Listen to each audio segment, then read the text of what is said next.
যদি কারো শরীরে এই তিনটি চিহ্ন দেখতে পান বুঝে নিবেন ওই ব্যক্তি জাহান্নামী। জাহান্নামী ব্যক্তিদের শরীরে দুনিয়াতেই তিনটি চিহ্ন ফুটে ওঠে এবং এই তিনটি চিহ্ন যদি আপনার অথবা কোনো ব্যক্তির শরীরে দেখতে পান বুঝবেন ওই ব্যক্তি মহাপাপী এবং তার জন্য জান্নাত হারাম। কি সেই তিনটি চিহ্ন তা জানতে হলে দেখতে থাকুন আজকের ভিডিও। প্রিয় দর্শক, আপনি যদি হযরত মুহাম্মদ সাল্লাল্লাহু আলাইহি ওয়াসাল্লামের উম্মত হয়ে নিজেকে ভাগ্যবান মনে করেন অবশ্যই আলহামদুলিল্লাহ কমেন্ট করবেন। আজকে আমার প্রিয় নবীর ভালোবাসার মানুষগুলোকে দেখতে চাই। প্রিয় দর্শক, অবশ্যই ভিডিওটি শেয়ার করতে ভুলবেন না। আপনার একটি শেয়ারে হয়তো অনেক মানুষ হেফাজত হবে। তো চলুন শুরু করা যাক আজকের ভিডিও। পৃথিবীতে ঝড় তুফান হওয়ার আগে যেমন একটি আলামত দেখা যায়, কোনো বিপদ আপদের আগে যেমন লক্ষণ দেখা যায়, ঠিক তেমনি জাহান্নামী ব্যক্তিদের মৃত্যুর আগে শরীরে তিনটি চিহ্ন ফুটে উঠবে, যা দেখলে বুঝতে হবে ব্যক্তিটি জাহান্নামী।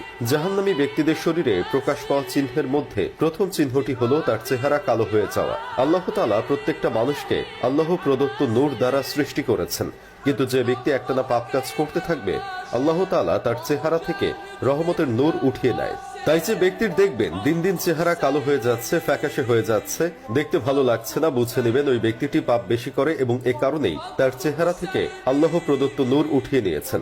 যাদের চেহারা জন্ম থেকেই কালো তাদের চেহারার ভিতরেও দেখবেন একটি মাধুর্য আছে, চেহারার মধ্যে উজ্জ্বলতার ভাব আছে, একটু মায়াবী বর্ণ আছে। এটা হয় তখনই যখন সেই ব্যক্তির উপরে আল্লাহ প্রদত্ত নূর থাকে এবং এই নূর থাকার ফলে ওই মানুষটিকে সুন্দর লাগে। 2 নম্বর হলো ওই ব্যক্তি যাকে মানুষ ঘৃণা করে, অর্থাৎ ঘৃণিত চোখে দেখে। প্রিয় দর্শক, আল্লাহ যদি কোনো বান্দাকে পছন্দ না করেন তাহলে তাকে আসমানের ফেরেশতারাও পছন্দ করেন না, এমনকি জমিনের ফেরেশতারাও তাকে অপছন্দ করে। হাদিস শরীফে উঠে এসেছে, আল্লাহ তাআলা যখন কাউকে অপছন্দ করেন তখন তিনি জিবরাইল আলাইহিস সালামকে বলেন, আমি অমুক বান্দাকে পছন্দ করি না, আমি তার উপর অসন্তুষ্ট।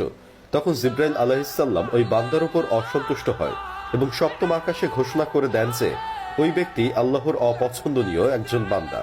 তখন সপ্তম আকাশ থেকে সেটি প্রচার করতে করতে জমিনে থাকা ফেরেশতারাও তার উপরে অসন্তুষ্ট হয়। এজন্য মানুষও তাকে পছন্দ করে না। তাই যদি কাউকে দেখলে ঘৃণা লাগে, পছন্দ না হয়, দেখতে ভালো না লাগে, তাহলে বুঝতে হবে ওই ব্যক্তিটি জাহান্নামী।